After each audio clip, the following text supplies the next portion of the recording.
Hello, this is Wmpyr here to show you guys my self-defense program. This is specifically defense against a knife, okay? And first things first is you need a defense bag, okay?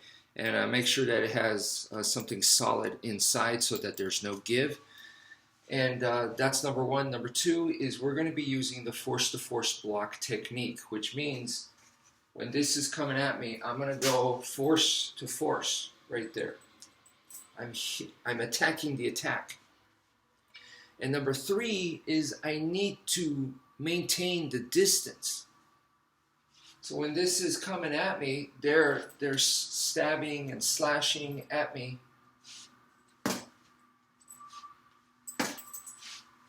You saw right there that once I did the force-to-force block and I deflected the attack, then the second attack immediately came. If I had stayed here, I would have been in danger. I mean, I could keep doing the force-to-force block, but eventually something's going to slip through. I don't want to keep doing that and seeing how good my reflex is. But by me doing this and stepping away, even though the second attack immediately came, I was already out of range. So keeping the distance like that, constantly moving away, kills their combo. It kills their combo attack. So that's why it's extremely important to not just block and stay and fire, block and get out of there. So when the next attack comes, they already have to readjust. Okay, so that's how you do the force-to-force block technique using the defense bag against the knife attack. So that's the main thing that I teach, is that. And the ways to practice it is you could build something like this and you could practice that, constantly shooting down their attack, because I am attacking the attack, which comes from defang the snake. So that's the main thing that I teach, okay? The second one that I teach is I'm going to grab their wrist. Okay, so now this is a much closer range. So I grab their wrist, but this is not enough to do this. If they're strong, they could yank out their arm, you know, or it's going to turn into a tug of war. And if they're stronger, then I'm at a disadvantage. So I grab the wrist, and then I need to immediately, boom, secure it with my whole body in case they're stronger than me. And that way, they're going to be moving around my whole body. And even if you only weigh 100 pounds, that's still 100 pounds that they have to move around. They have to fight your whole weight. So anyway, I'm securing it, and now immediately, so grab, secure, and then I start to wrench it, okay? And by wrenching it, boom, boom, that is because they might start hitting me. So they might start punching me, knee me in the balls, headbutt me. And if I hit them back, we're just exchanging. And that, against someone that's bigger, meaner, and stronger, it just doesn't make sense. But what I can do that they can't do to me is to wrench. Okay, so I start wrenching, boom, boom, and that keeps them off balance. If they do start hitting me, they can't hit me as hard. I'm protected. I'm protecting myself as I'm wrenching, boom, boom. I'm wrenching, wrenching, wrenching, okay? So that's the idea. And then from here, from the wrenching, I could go and now wrench their fingers and try to get a disarm, okay? But the thing about that is, I said I'm grabbing the wrist. In order for me to grab the wrist, this arm cannot be in motion. They're not attacking me at this point. It's only threatening. So they have the knife and they're threatening me with it, meaning it's not moving. Therefore, I can grab it. Okay. What if it's moving? Then we go back to this. If it's moving, then that's a whole nother ball game. It's just too much. They're doing this kind of thing. It's too much. I can't grab that. It's not possible. Okay, now, so those are the two things that I teach, right? The two main things. And the most time we spend is with the first one. using the defense bag because it's the most doable. Okay, the second one that I said, where you grab this and then go into all that, that is very difficult to do, very hard. So that one is not as priority as the first one. Now, that being said, there are situations where, what if he is slashing and I don't have an open space, because that's what's required for the first one. In order for me to do the force-to-force block successfully, I need an open area. Because distance is one of my biggest defenses there. And if I don't have that, then I can't do the first one properly. So what if you're in a confined space and they're doing this to you, okay? And like I said, if their arm is in motion, you cannot grab it. But that's what we need to do. We need to grab it. And what they teach in a lot of traditional methodologies is this knife attack is coming. You're going to block it. You're going to block it, and then you're going to grab it, which I'm telling you guys, that's impossible, right? They grab it, or they might hit and block at the same time and then grab it, as if the hit allows that to happen. Or maybe they hit first and then they grab it.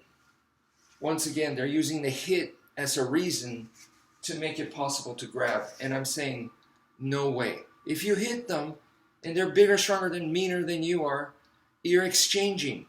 So you're exchanging with someone that has a knife. It doesn't make sense. So, like I said, what they typically teach is the knife attack's coming, they block it, they might hit, and then they grab. And no way, right?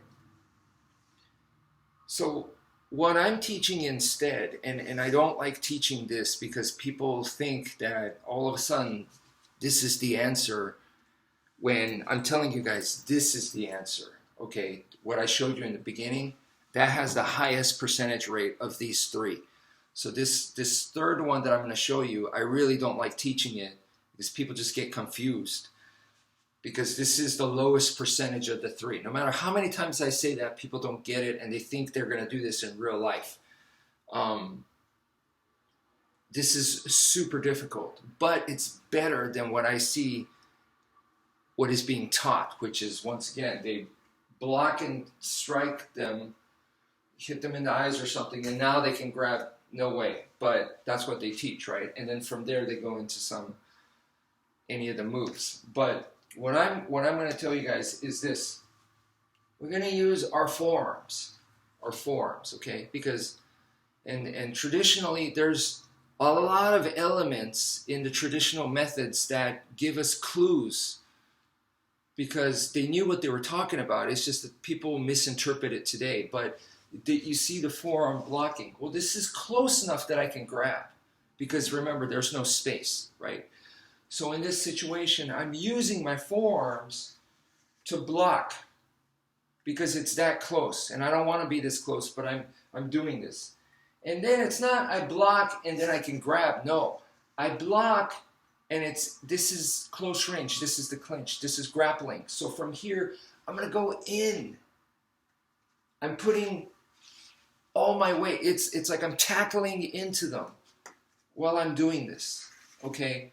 So I'm pinning their arm. And as I do this now, see this? It went to here.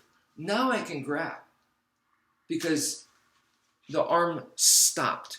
It was in motion, but I found the right timing to do this. See this? Cross arms and charge in, and from here to grab, okay? If this arm's on top, my right arm is on top, then from here, look, I grab this way, on this side.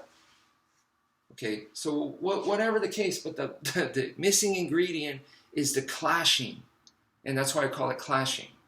This tactic is called clashing, and this comes from, just simply, if back then in historical times, if the other guy has a sword, I have a sword, how would I fight? Would I be fencing with the guy?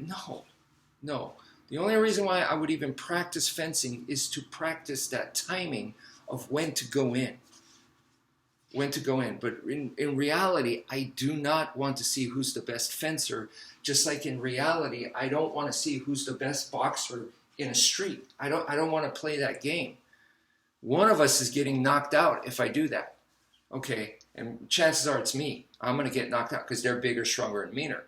So it's the same idea here with a knife. I'm not here to knife fence this guy, but the boxing skills and the knife fencing skills teach me the timing to where when they are doing this kind of thing, I don't blink. I'm not like, whoa, whoa, whoa, whoa. You know, if you've never boxed before, you get in the ring with a boxer and they're just throwing jabs and combinations, and you're going to go, that's too much if you've never boxed before.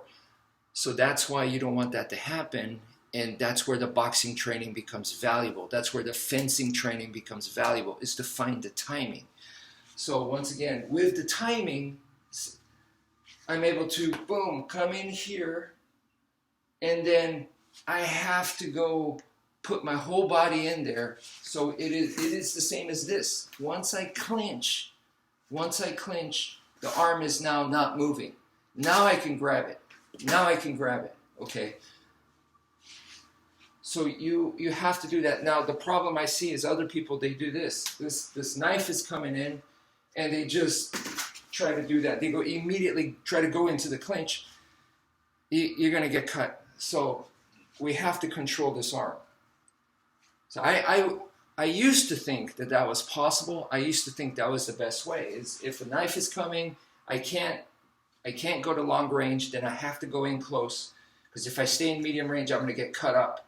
So then I have to get in close, so then I just, boom, and go into the clinch like that. I used to think that was the answer.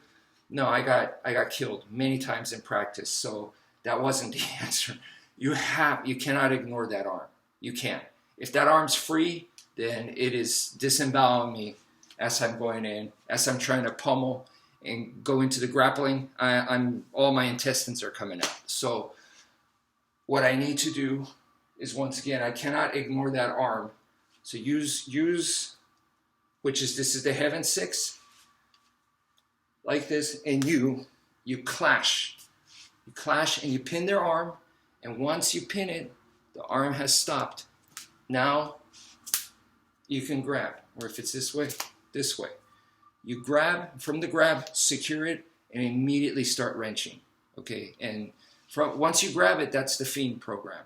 Okay.